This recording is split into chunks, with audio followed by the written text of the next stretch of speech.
네, 안녕하세요. 미중 대립이 이렇게 이제 격화되고 있는 과정에서 한국은 미국과 중국 두 제국 사이에 끼인 나라죠.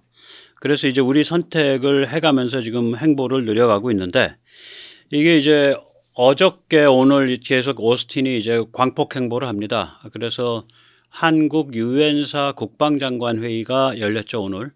이것이 우리가 잘 의식하지 못하지만 중국을 정조준합니다. 이게 왜 중국을 정조준하는지, 그리고 이 카드가 결정적인 순간에 우리가 어떻게 해야 이 카드를 쓸 수 있는지 오늘 그 같은 이야기를 짚어보도록 하겠습니다. 이게 이제 워낙 무서운 게임이라 제가 좀 이렇게 좀 애들르도록 하겠습니다. 네, 잘 아시죠? 예, 오드 아르네 베스타 예일대 교수죠. 옛날에는 하버드대 교수였었고 우리한테 잘 알려진 제국과 의로운 민족, The Empire and the Righteous People이라는 책을 썼죠. 이 책에서 이제 그 중국이 조선, 즉 한국을 지배하지 못한 이유는 무엇이냐라고 이제 물으니까 사회자가 첫째는 이제 한국인이 한 500여 년 전부터 민족의식이 굉장히 강력했다. 한 500년 전부터. 둘째는 이제 한국인이 제국을 속속들이 파악하고, 즉 중국을 속속들이 파악하고 활용했다. 이런 얘기를 합니다.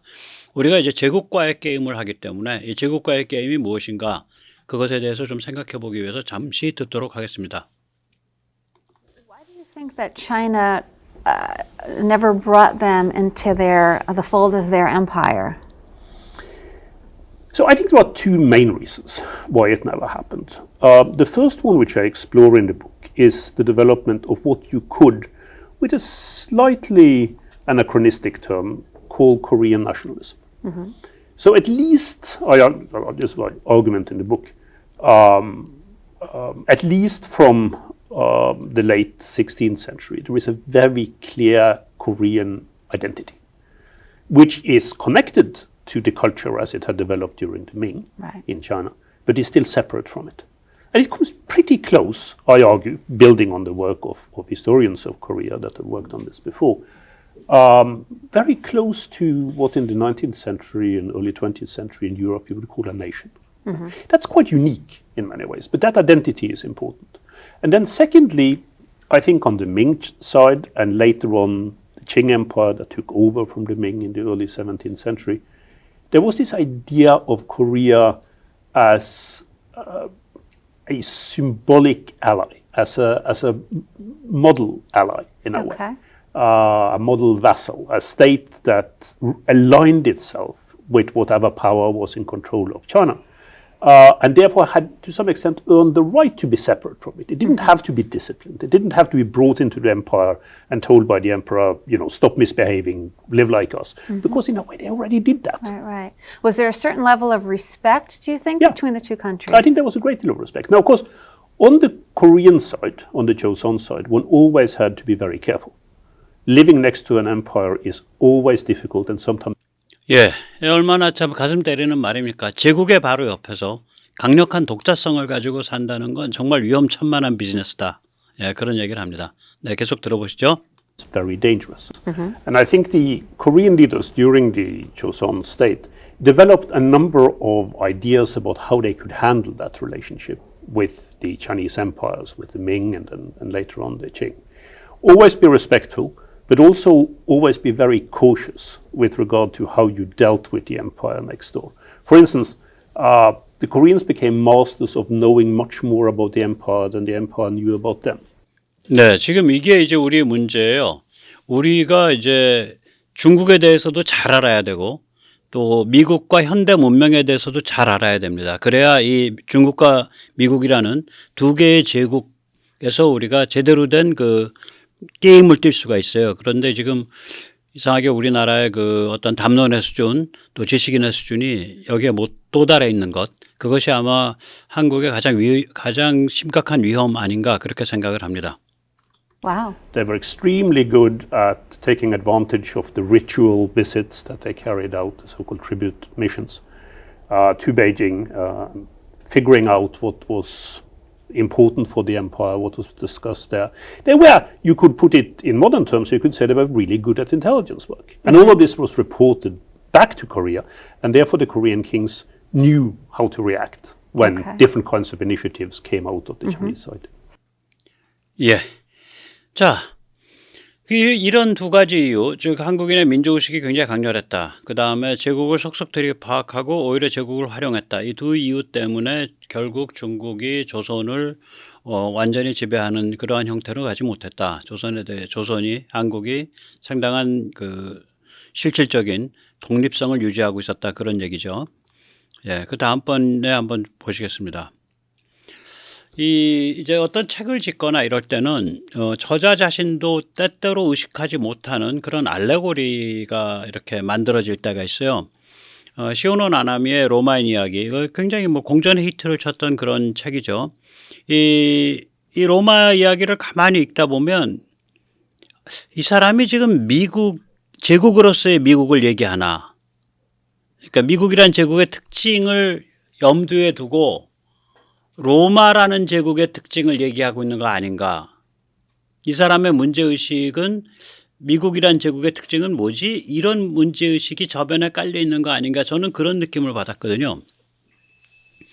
마찬가지로 이제 오드 아르네는 이 책에는 이 알레고리가 이중적으로 있습니다. 우선 첫 번째 알레고리는 뭐냐면은 미중 대립 속에서 한미동맹을 택한 한국인데, 그 미국을 택한 한국인데 이 한국이 동시에 중국의 숨통을 거머쥐고 있는 아주 그 군사지리적으로 굉장히 또 군사지정학적으로 또한 군사지리적으로, 군사지정학과 군사지리는 좀 다르죠. 굉장히 그 전략적 포지셔닝을 하고 있는 그런 나라다.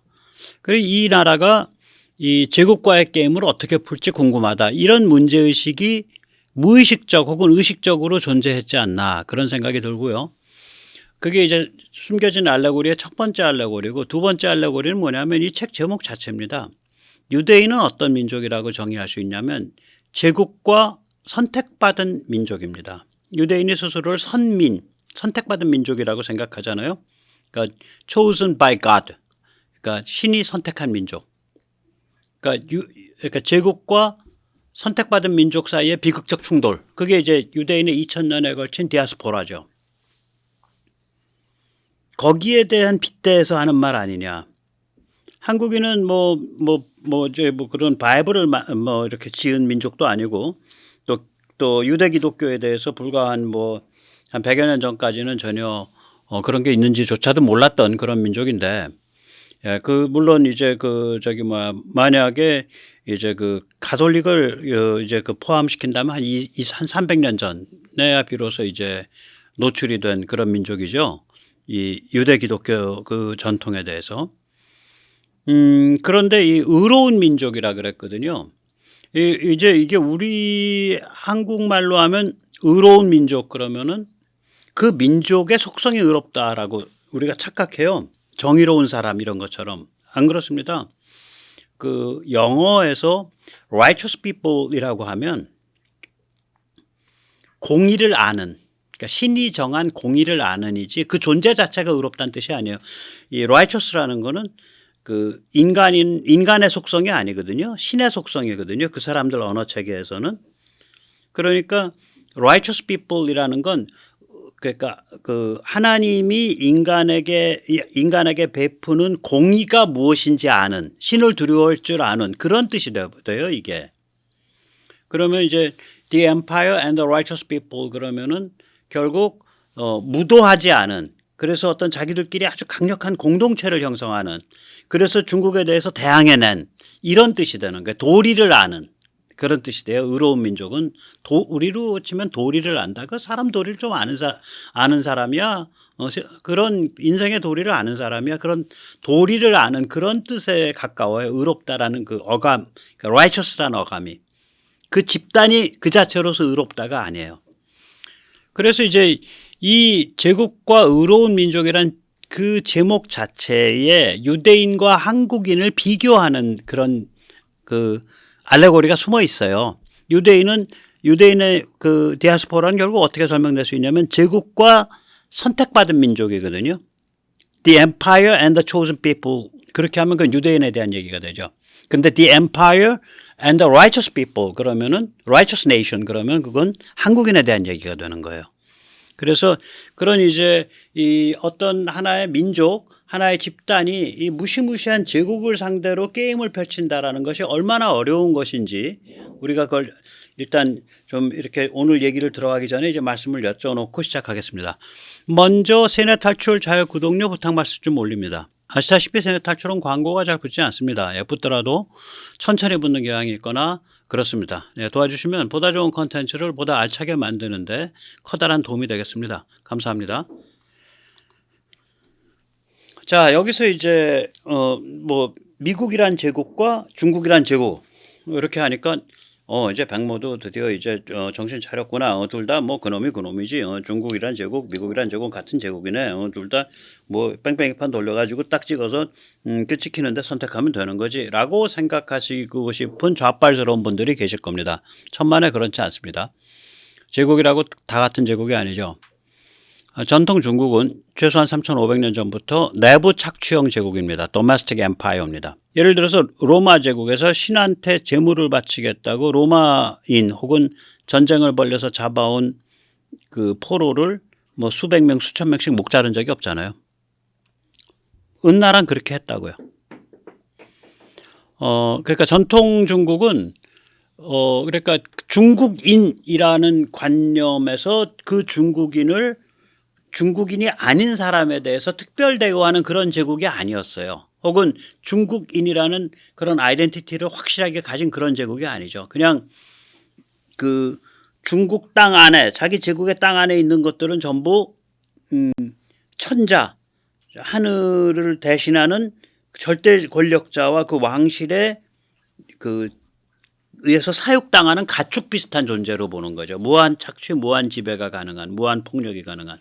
이걸 이제 다른 제국이랑 비교해 보죠. 알렉산더 제국. 알렉산더 제국은 사실 알렉산더가 이제 요절을 했기 때문에 제국이라기보다 알렉산더 정복 과정에서 나타난 그것만 봐야 됩니다. 알렉산더 생전만. 알렉산더 죽은 다음에 뭐 장군들이 찢어서 나눠 가진 걸 두고 알렉산더 제국이라고 하기 좀 그렇죠.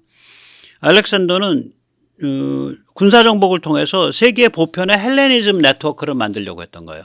실제로 그렇게 생각했어요, 저 사람은.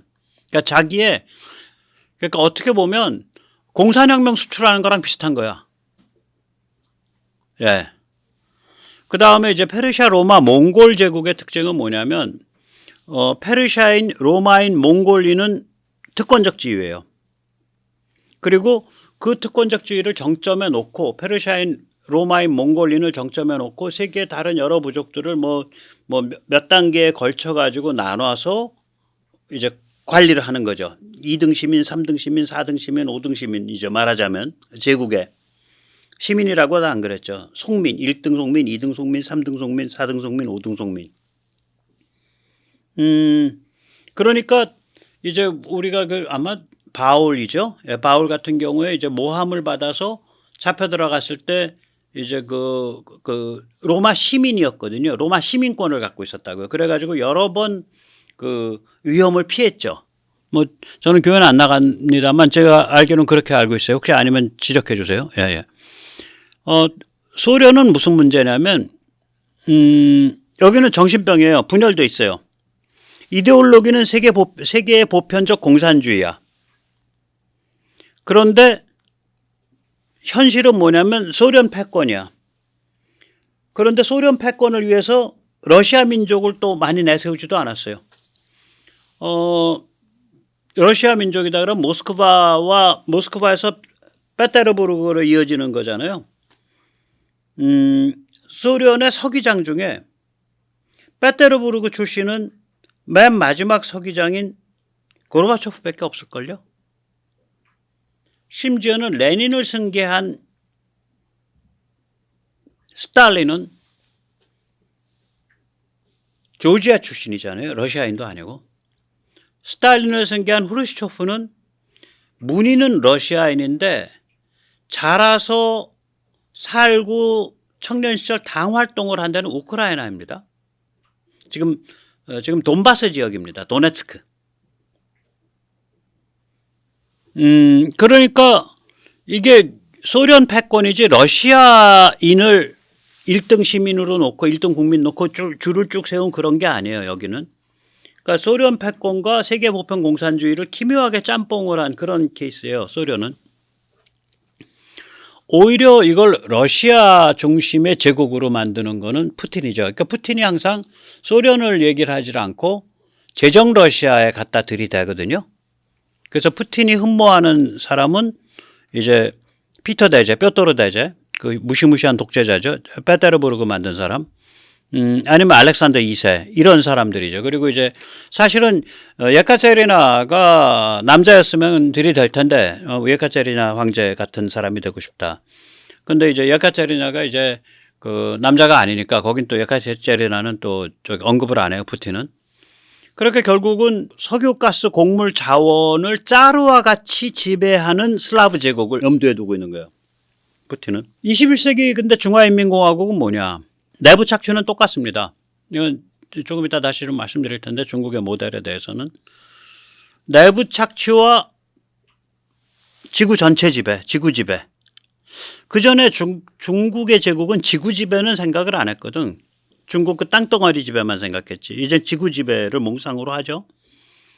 잠깐만, 내부 착취하는 그러한 시스템이 지구를 지배할 수 있나? 한 번도 그런 적이 없어요. 보세요. 제국다운 제국을 일으킨 데는 최소한 내부 특권을 하든지 아니면은 뭔가 인류 보편적인 비전을 갖고 있어요. 제국다운 제국을 하려면. 소련도 그랬고. 비록 USSR, 소련의 패권은 했지만 세계 보편적인 어떤 비전을 갖고 있었어요. 그래서 소련이 그 망할 때 전부 끊어내잖아. 동유럽 끊어내고, 쿠바 끊어내고, 북한 끊어내고. 이유가 뭐냐면 그 소련 때 그 나라들에 대한 그 교역이 그 소련을 이롭게 하는 교역이 아니었다고요. 그러니까 굉장히 코스트를 많이 지불하는 교역이에요. 소련 입장에선. 그러니까 쿠바 같은 데에서 설탕 같은 거를 굉장히 비싼 값에 사주는 거거든요. 그래서 겉으로 보면 원조가 작은데 설탕을 비싼 값에, 터무니없는 비싼 값에 사주는 것이 바로 원조죠. 북한도 똑같고. 예. 그래서 근데 중국은 그게 아니잖아. 내부도 착취하고 지구도 착취하는. 그러니까 지구 전체를 지금 중국 주민을 착취하듯이 그렇게 인류 전체를 착취하는 거를 꿈꾸는 거지. 이게 뭐 자기가 지들이 뭘 원하는지 모르는 거지. 나도 내가 뭘 원하는지 몰라요. 뭐 이런 상태죠. 이게 이제 중국이 저소비 투자주도 경제 모델이거든요. 그러니까 중국이 지금 우리가 GDP라고 하면 가계순지출, 기업 투자, 그다음에 정부 지출 이렇게 연결되죠. 근데 이 가계순지출이 굉장히 작아요. 중국이. 명목은 한 50%가 좀 넘는데 중국이 사회보장이 없잖아요. 사회보장이 없으니까 굉장히 작은 거예요.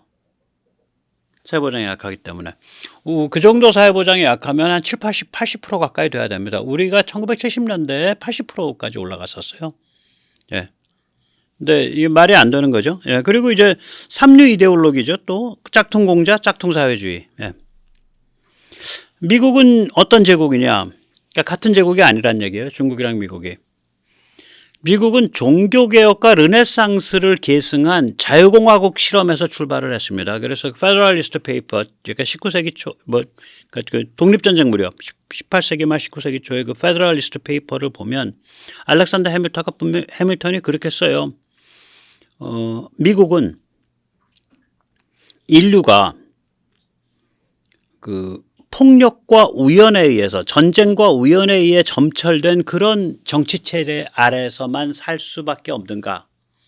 아니면 스스로 자치를 통해서 자유공화국을 만들 수 있는가? 여기에 관한 실험장이다 이렇게 얘기를 해요. 그러니까 미국이란 실험이 실패한다면 인류는 영원히 전쟁과 우연에 의해서 만들어지는 아주 폭력적 체제 아래에서만 살 수밖에 없는 그런 존재란 뜻이다. 그러니까 처음에 나라를 만들 때부터 미국이라는 정치 벤처가, 정치 모험이 무엇인지 명확히 알아요. 이 사람들이. 그리고 미국은 되새김질, 러미네이팅이 있어요. 그래서 이게 그 건국대 그 주춧돌이 강하게 박혔기 때문에 거기서부터, 그러니까 어떤 변화도 거기서부터 다시 출발해서 그걸 다시 끌어내와요. 되새김질을 한다고요. 그래서 결국은 이게 제국은 제국인데 개방형 제국이야. 이민자로 만들어져 있어. 세상에 그런 제국은 이때까지 존재한 적이 없어요. 그리고 그야말로 지구 전체를 경영하는 제국이에요. 그러니까 세계 경영 이민자 제국이에요.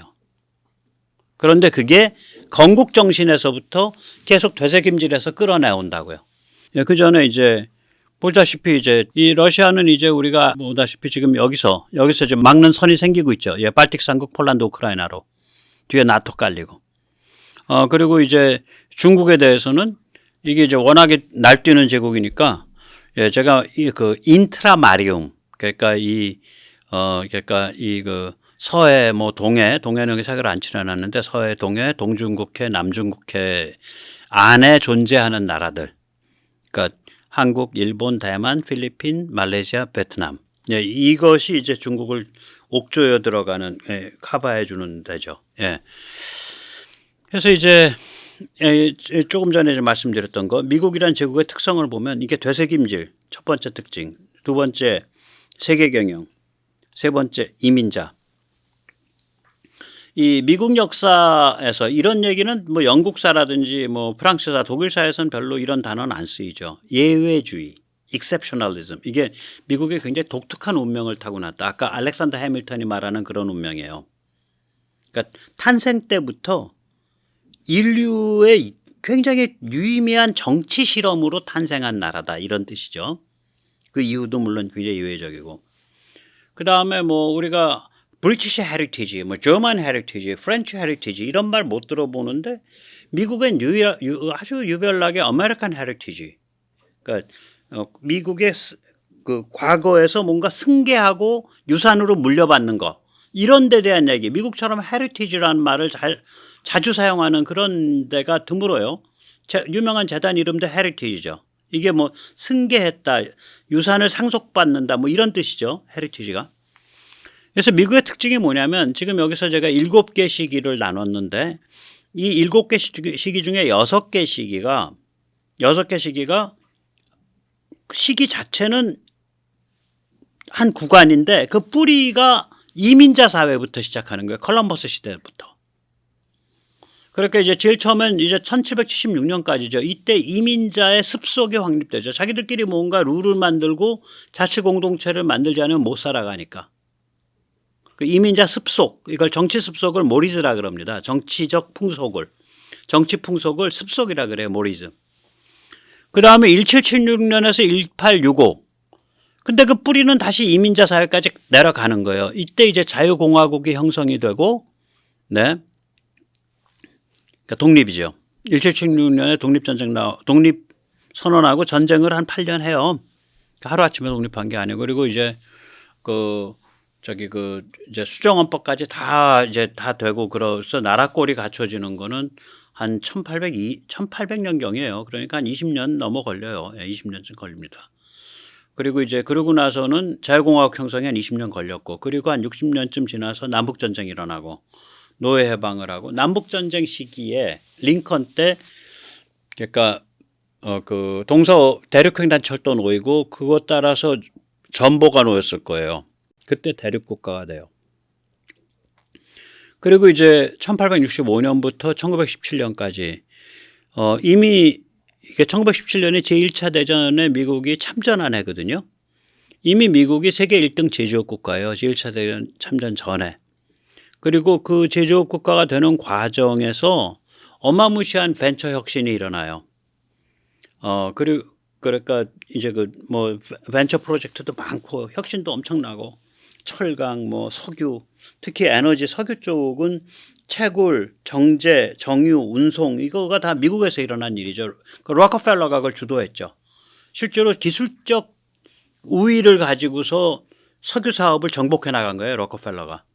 그 다음에 이제 농업도 굉장히 첨단화되고 한국이 그러니까 지금 이제 전 세계에서 한국이 이제 많이 올라와서 거의 최선두에 서 있거든요. 농민들의 그 노하우 수준이. 그리고 이제 유럽 쪽이 또 최선두죠. 뭐 그게 낙농이 됐던 원예가 됐던. 미국은 미국적인 의미에서 항상 최선두였었어요. 그 다음에 이제 1917년에서 1945년 그러니까 전쟁 2개 겪고 간전기 겪으면서 전쟁 사이 시기 겪으면서 자유진영의 울트라 슈퍼 파워로 등극을 하죠. 1945년에서 1991년 사이에 냉전 주도 국가가 되죠. 그럼 이제 하나, 둘, 셋, 넷, 5꼭지 했잖아요. 근데 이 각 꼭지가 그 시기 자체는 예를 들어서 1945년, 1991년인데 그 시기 자체는 그렇게 뭐 한 45, 6년밖에 안 되는데 뿌리는 항상 그 기본적인 발상법이나 접근 방식은 이민자 시대 때까지 거슬러 올라갑니다. 얘들이. 그래서 입에서 헤리티지라는 단어를 들고 살고 exceptionalism, 예외주의란 말을 들고 사는 거예요. 그래서 헌법이란 말을 들고 살고. 왜냐면 미국 헌법이 그때 만들어지니까. 19세기 말.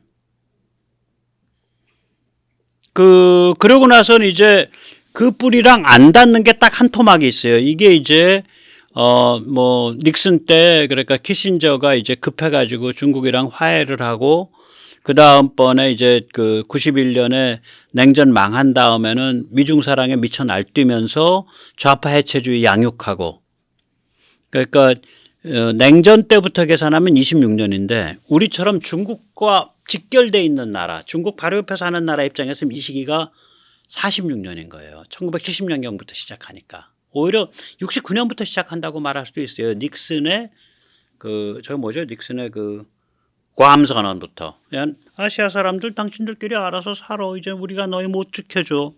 어느 나라 지금 갑자기 그런 발언 하잖아요. 아무 문맥 없이 얼마나 급한지. 예. 그 다음에 7번째 꼭지가 이제 불과 한 6, 7년밖에 안 됩니다. 2016년부터 시작을 하는 거예요. 예. 그래서 이제 이게 가치지향 글로벌리즘이 지금 타동하고 있는 거예요. 이제. 이게 타동이 언제 끝나냐면, 미국 공화당이 고립주의를 극복할 때, 그리고 미국 민주당이 좌파 해체주의랑 완전히 결별할 때 이 타동이 끝나요. 미국에서 그런 정도 일이 발생하면 비슷한 일이 유럽에서도 발생해요. 저는 5년에서 10년쯤 더 걸릴 거라고 봅니다. 그런 일까지 가려면. 그럼 세상이 좀 많이 편안해지죠. 그런 면에선. 예. 중국과 러시아 이런 데서 위협이 심각하기 때문에 정치가 그렇게 발전할 수밖에 없어요.